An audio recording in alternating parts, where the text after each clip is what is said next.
নমস্কার, আমি কেয়া। আজকে আমি দেখাবো মাটিতে কিভাবে থালা বানাতে হয়।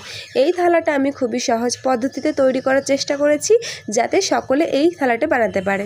থালা বানানোর উপকরণ হিসেবে আমি নিয়েছি একটা কার্ডবোর্ড, আর নিয়েছি একটা প্লাস্টিক, আর নিয়েছি একটা বেলনি, আর নিলাম একটা থালা, আর আমাদের লাগবে এক বাটি জল। সমস্ত উপকরণগুলো আমাদের নেওয়া হয়ে গেছে। এরপর কার্ডবোর্ডের ওপর প্লাস্টিকটা পেতে নিলাম। আমার প্লাস্টিকটা যেহেতু একটু বড়, তাই আমি অর্ধেক করে নিয়েছি, মাঝখানে ভাঁজ করে। এরপর মাটি দিয়ে দিলাম। এরপর মাটির উপর প্লাস্টিক দিয়ে ভালো করে বেলনি দিয়ে বেলে নিচ্ছি। আমি একেবারে রুটির মতো বেলেছি। এরপর প্লাস্টিকটা তুলে একটা থালার মাপে আমি ভালো করে গোল করে কেটে নিচ্ছি। আমার হাতের কাছে কোনো ছুরি বা চাকু ছিল না, তাই আমি ভাঙা কাঁচিটা দিয়েই করলাম। গোল করা অংশটা বাদে যে মাটি আছে, সেই মাটিটা আমি পাশে সরিয়ে রাখছি।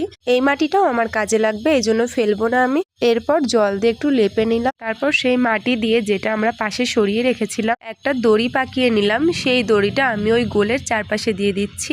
এরপর আবার একটু জল দিয়ে ভালো করে পালিশ করে নিচ্ছি। তারপর আমি হাত দিয়ে আর একটুখানি জল দিয়ে ওই গোলটার সাথে ওই দড়িটাকে একটু অ্যাটাচ করে নিচ্ছি। এটা যেহেতু মাটির জিনিস, তার জন্য যত জল দিয়ে এটাকে লেপা যাবে বা পালিশ করা যাবে, তত এই জিনিসটা দেখতে সুন্দর লাগবে।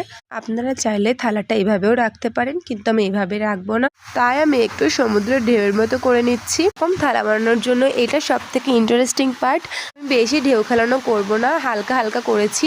পালিশ করে নিলাম। আর এরপর আর একটা সরু দড়ি পাকিয়ে, আগের দড়ির থেকে একটু সরু, সেটা ভেতরে দিয়ে নিচ্ছি। দেখতেই পাচ্ছেন কিভাবে দিচ্ছি আমি।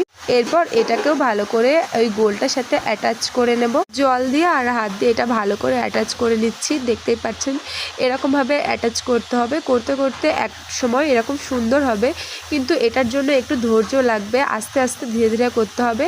বেশি তাড়াহুড়ো করলে এটা খারাপ হয়ে যেতে পারে। আমার করা হয়ে গেছে। এরপর আমি জল দিয়ে ভালো করে পালিশ করে নিয়েছি। আর আমি থালার চারিদিকেও দেখিয়ে দিলাম কত সুন্দর লাগছে এটাকে।